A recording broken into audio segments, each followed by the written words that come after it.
When I first moved into that old house on Willow Creek Road, I thought I'd finally found peace. It was a quiet place, 2 stories high, surrounded by tall pines, with a small creek running behind it. The rent was cheap, too cheap for a house that size. The landlord, a quiet man in his late 50s, told me it's been empty for years. Most people don't stay long. I laughed it off. I wasn't superstitious. I just wanted space to breathe, to start over after my breakup, and to live somewhere far from city noise. The first few days were normal. I unpacked, cleaned, and started getting used to the creaks and groans of an old house settling at night. The upstairs bedroom had a big window overlooking the trees, and the living room had this strange antique smell, like wood and dust that had been undisturbed for decades. But from the very first night, something felt off. It wasn't the noises, every old house makes them. It was the air. Sometimes, it felt heavier, colder, especially in the hallway by the master bedroom closet. I'd open the door and a faint draft would rush out, carrying a smell that didn't belong, like damp earth and metal. Still, I told myself it was just poor insulation.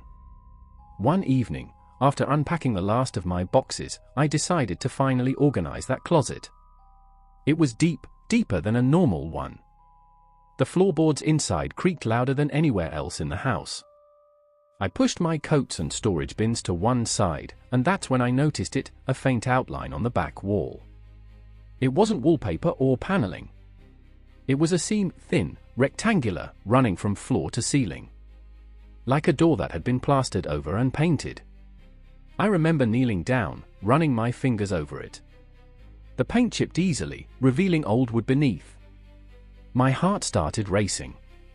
Who seals a door inside a closet? Curiosity got the better of me. I grabbed a screwdriver and a flashlight. As I pried at the edges, a chunk of plaster came off, revealing a small, rusted metal handle, almost invisible unless you were looking for it. My breath caught in my throat.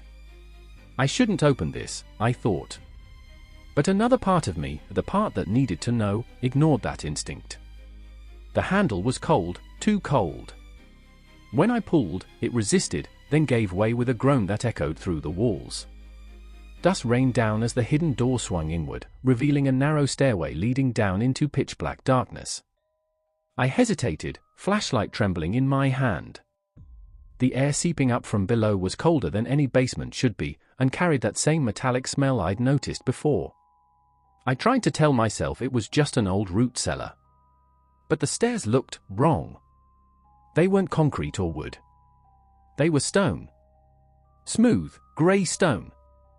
Still, I went down. Each step groaned beneath my weight. My flashlight beam cut through the dust, landing on old stone walls slick with moisture. It was a small room, no more than 10 feet wide. The ceiling was low, the air damp, suffocating. And there, against the far wall, was something that didn't belong. It was a mirror. Tall, framed in black iron, its surface fogged and warped. But what froze me wasn't the mirror itself, it was the markings surrounding it. Carved into the stone, symbols I didn't recognize, some like spirals, others like twisted eyes. They looked old, hand-carved. My heart thudded in my ears. I took a step closer, raising the flashlight. My reflection was strange, dim, like the light couldn't touch me. And behind me, in the mirror, there was movement. Something shifted in the dark. I spun around. Nothing. Only the empty stairwell leading back up. My pulse raced as I turned back to the mirror, and froze. My reflection was gone. For a few seconds, the glass showed only the room, no me. Then, slowly, my reflection faded back in, except it wasn't mimicking me. It was standing still while I raised my light. Its mouth began to open, wider, far wider than humanly possible. I stumbled backward, dropping the flashlight. The beam flickered, and I swear I heard a whisper, not through the air, but inside my head, "Leave it closed." I bolted up the stairs, slamming the door behind me and shoving boxes against it. My heart felt like it was going to tear out of my chest. For the rest of that night, I sat on the couch, lights on, shaking. In the morning, the closet door looked normal. No seam, no draft, no sign of a hidden door at all. I thought I'd imagined it. Maybe it was exhaustion or stress. I even laughed at myself until I checked my phone. The flashlight app had been on when I dropped it. The video feature had been accidentally recording. I pressed play.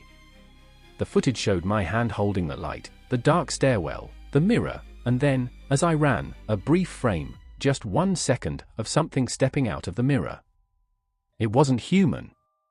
It was pale, long-limbed, crawling up the stairs on all fours, its face distorted and eyeless. I dropped the phone and backed away, cold sweat running down my neck. That same night, I started hearing scratching behind the walls. Slow, deliberate scratching, always near the closet. Sometimes, the door handle would rattle on its own. Once, I woke up to find my clothes on the floor, the closet door open just a crack. I called the landlord the next morning, demanding to know what was behind that wall. There was a long pause before he answered. "You found the door, didn't you?" I said nothing. He sighed. "You shouldn't have opened it. That house was built over a chapel, an old one. They sealed it for a reason. Whatever was down there, it doesn't belong to us." I moved out the next day. I didn't even pack everything. But even now, weeks later, I still wake up at 3 a.m. to the sound of scratching. And sometimes, when I look in the mirror, for just a second, it looks like someone else is staring back.